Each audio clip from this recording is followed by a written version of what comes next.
আশা প্রত্যাশা একটু বলবেন। আপনারা আপনারা জানেন যে জুলাই আগস্টের গণঅভ্যুত্থান এটা আমাদের বাংলাদেশে একটি গুরুত্বপূর্ণ আমাদের একটি অধ্যায় মনে করি আমরা, যে এখানে বাংলাদেশে আপনারা জানেন বিগত সময় স্বৈরাচারের সময় বাংলাদেশের মানুষের বাক স্বাধীনতা ছিল না, নিজেদের স্বাধীনতা ছিল না, তারা সবসময় নিপীড়িত ছিল।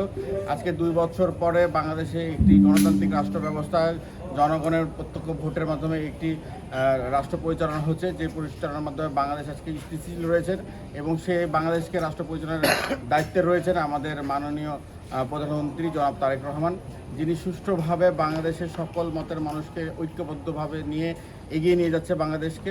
আজকে বাংলাদেশের আমাদের প্রত্যয় হলো যে বিগত সময়ে যে নিপীড়িত মানুষগুলো ছিল, যারা বৈষম্যের শিকার হয়েছিল, সেই বৈষম্যকে দূরীকরণ করে এক সুন্দর মানবিক বাংলাদেশ তিনি আমাদেরকে উপহার দেবে। রাজশাহী বিশ্ববিদ্যালয়ের আগে বিগত সময় আপনারা দেখেছেন যেখানে শিক্ষার্থীদের মত পরিবেশ ছিল না, তারা হলে থাকতে পারতো না, তাদেরকে বিভিন্ন সময় ট্যাগিং করে মারধর করা হতো। রাজশাহী বিশ্ববিদ্যালয়ের শিক্ষার্থীরা আজকে স্বাচ্ছন্দ্যে তাদের মত প্রকাশ করতে পারছে, তারা শিক্ষার জীবন পরিচালনা করছে। আমরা চাই যে রাজশাহী বিশ্ববিদ্যালয়ের শিক্ষার যে জ্ঞান অর্জনের যে জায়গাটি রয়েছে সেটি আরও সমৃদ্ধ হবে এবং বিশ্ববিদ্যালয় আরও জ্ঞানচর্চা হয়ে এগিয়ে যাবে এবং আন্তর্জাতিক র্যাঙ্কিংয়ে আমাদের রাজশাহী বিশ্ববিদ্যালয় এগিয়ে যাবে, যেখানে গবেষণা থাকবে। আর যেটা বিগত সময় দলীয়করণের মাধ্যমে রাজশাহী বিশ্ববিদ্যালয়কে একটি অস্থির প্রশাসনে পরিণত করেছিল, যেখানে সাবেক সন্ত্রাসীরা যারা চিহ্নিত নিষিদ্ধ ছাত্রলীগ ছিল তারা বিশ্ববিদ্যালয়ে মহড়া দিয়ে থাকতো।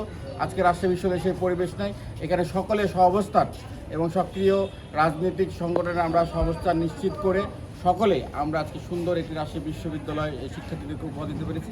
এই ধারাটাই আগামীতেও যাতে বজায় থাকে, এটাই আমাদের প্রত্যয় থাকবে এবং জুলাই আগস্টের যে চেতনা রয়েছে সেই চেতনাকে নিয়ে আমরা সুন্দর একটি রাজশাহী বিশ্ববিদ্যালয় শিক্ষার্থীদেরকে উপহার দিতে পারব।